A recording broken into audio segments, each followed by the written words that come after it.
Hello बच्चों, let's read this question and the question says that a man is employed to count rupee 10710. He counts at the rate of rupees 180 per minute for half an hour.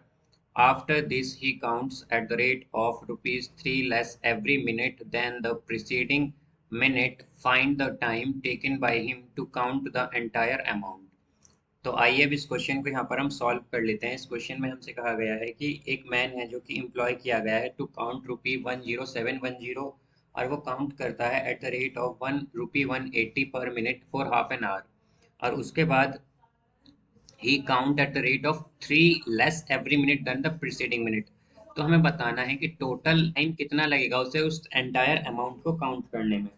तो यहाँ पर हम की concept use करेंगे that Sn is equal to n by 2 into a plus an।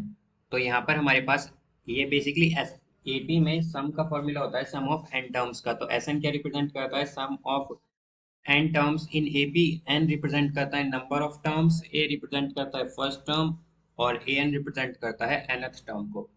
तो यहाँ से हम अगर देखें तो हमारे पास जो मैन है उसके पास टोटल अमाउंट क्या है? वो है 10710। कितने रुपीज हैं उसके पास?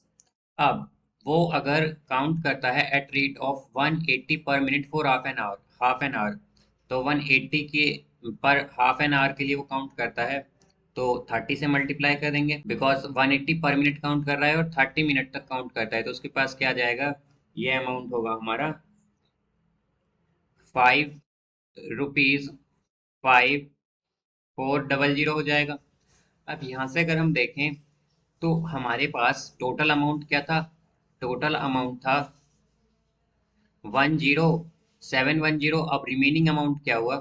रिमेनिंग अमाउंट है अब हमारे पास, रिमेनिंग अमाउंट है अब हमारे पास 10710 माइनस 5400, यानी कि आ जाएगा रुपीज 5310। अब यहाँ से अगर हम देखें तो उसके पास 5310 रुपीज बचे हुए हैं। अब यानी कि अब वो इन्हें काउंट करेगा। तो अब अगर हम देखें तो वो किस तरह से काउंट करेगा?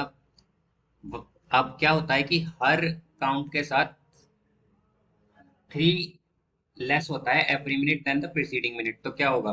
पहले 180 पर मिनट काउंट कर रहा था वो, तो अब क्या करेगा? वो 177 पर मिनट काउंट करेगा। फिर उसके बाद वो यहाँ पर 174 पर मिनट काउंट करेगा। फिर वो यहाँ पर 176 पर मिनट काउंट करेगा और अप टू जाएगा ये +3 तक।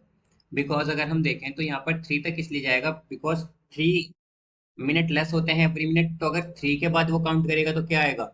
0 रुपीज पर मिनट काउंट करेगा। तो यहाँ पर हम क्या कहेंगे कि 3 जो होगा, 3 रुपीज पर मिनट, ये उसका लास्ट वो होगा कि इससे कम वो काउंट नहीं कर सकता बिकॉज इससे कम क्या होगा? 0 हो जाएगा।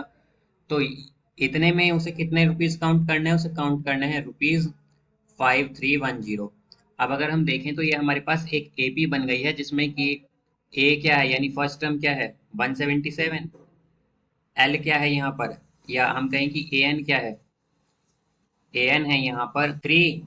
और अगर हम देखें तो एस एन क्या है यहाँ पर? एस एन है हमारे पास 5310, इनका सम।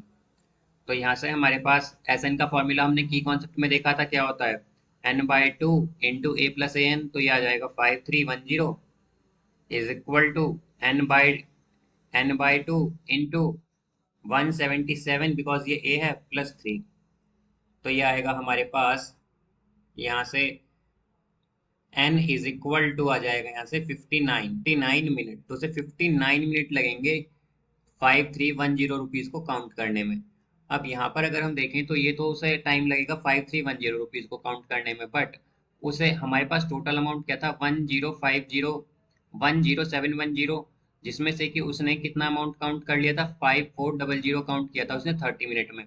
तो अगर हम देखें तो जो टोटल टाइम लगा है उसे, टोटल टाइम वो उसे लगा है यहाँ पर 30 मिनट में। तो उसने काउंट किए हैं 5400 और फिर 59 मिनट में उसने उसने काउंट किए हैं 5310। तो उसे टोटल टाइम लगा है यहाँ पर 30 + 59, यानी कि 89 मिनट लगे हैं उसे टोटल अमाउंट को काउंट करने में.